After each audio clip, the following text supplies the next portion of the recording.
Hi guys. First of all, thank you so much for just pressing play. I really appreciate you taking the time. I know that everyone's really busy at the moment, so I'm going to be as quick as I can.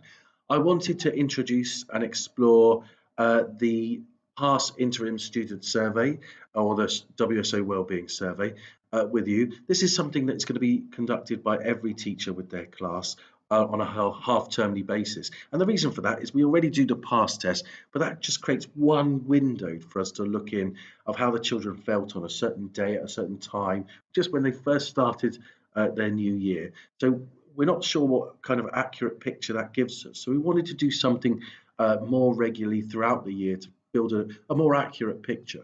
But the whole point of this isn't just creating a picture with data. It's about actually turning data into something active. So we're trying to ask the kind of questions that will give us the kind of data that will allow us to actually adapt what we're doing, adapt our practice as a head of house and pastoral team and as teachers to be able to meet the specific needs of specific children in the class. So it's giving us that specific information we need. So I'll get on with the survey. It's really quick. There's going to be one form for every year group.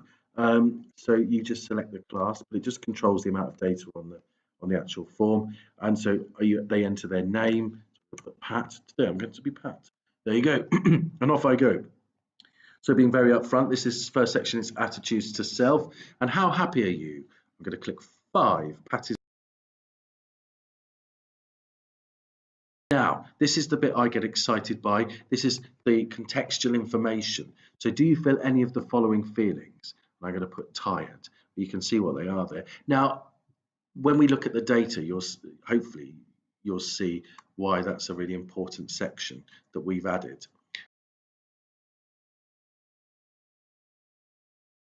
And there's the contextual question. When do you feel successful in school? My favourite contextual question. And so Pat's going to choose working in teams, drawing and being creative. There you go, next. And it's our last domain, attitudes to school.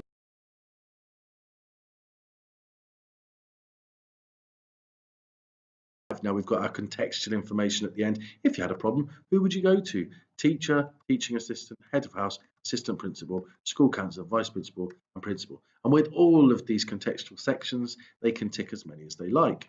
There you go. And the last bit is I wish my teacher knew. So they can enter that as a free answer section. Now you might be familiar with this initiative, but it's just a great way of forging more personalised relationships. Now from my own experience, all they're ever going to put in there is that they've got a new cat called Donna, or they've got a gymnastics tournament at the weekend, or hi.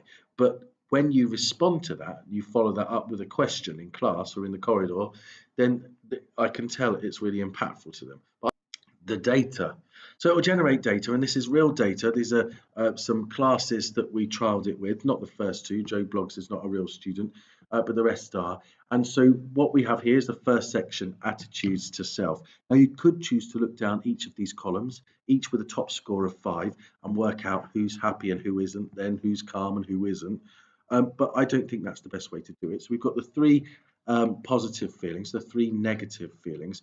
But what I've done is I've created a column here of positive self that gives the overall score for their positive feelings, which will be a flag.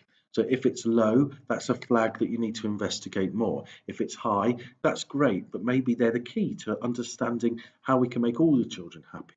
But we've also got the negative self as well. So we're looking here for top scores of 5, which means that that child is top scores of 15, which will show that child is really unhappy. And thankfully, we haven't got anyone that's achieved a 15, although 12. Wow, that's quite high, isn't it, for negative self? Now, an even quicker way of doing it is an overall self-value column I've created. And the way I achieve this is by taking the positive self and subtracting the negative self-value to create an overall self-value. And what that means, if somebody in this column has got a negative number, that means that the negative feelings outweigh the positive. Now we've got a 4 here, -4.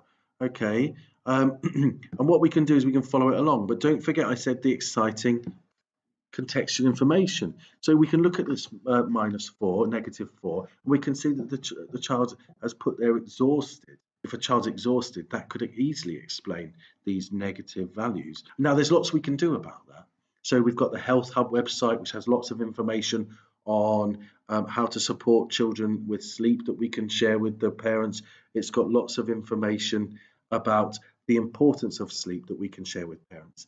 Now, it might be that that exhausted doesn't answer the problem, but once we've eliminated that, that's going to leave the real problem more exposed, isn't it? Now we've got the attitudes to study. We've got 5 categories here, but we've got an overall column as well, so don't panic about that. And obviously with 5 categories, top score 5, we know that we're looking for 25s for successful. They feel successful in their study. We've got 24 there, that's really high, that's incredible.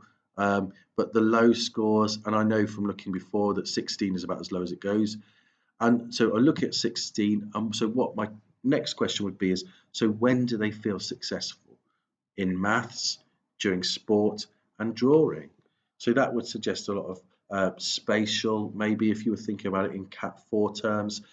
So I try and make sure that my activities supported them so that they had opportunities to draw, they had opportunities to be active in their learning. Now we go along to the last section, which is attitudes to school. We've got a top score of 20 across the 4 categories, and we've got an overall column there as well. So let's go to the top. So we're looking for those low scores, a 9. And the contextual information tells you who they feel comfortable approaching if they had a problem: teacher, teaching assistant, and head of house. Now, oh, there you go, or and school counsellors. I hope you can see the potential for this project, and this is about creating data that will be used in a really active way to adapt our practice to make sure that we're meeting the needs of all the children. Okay, but thank you so much for your time. I really appreciate it.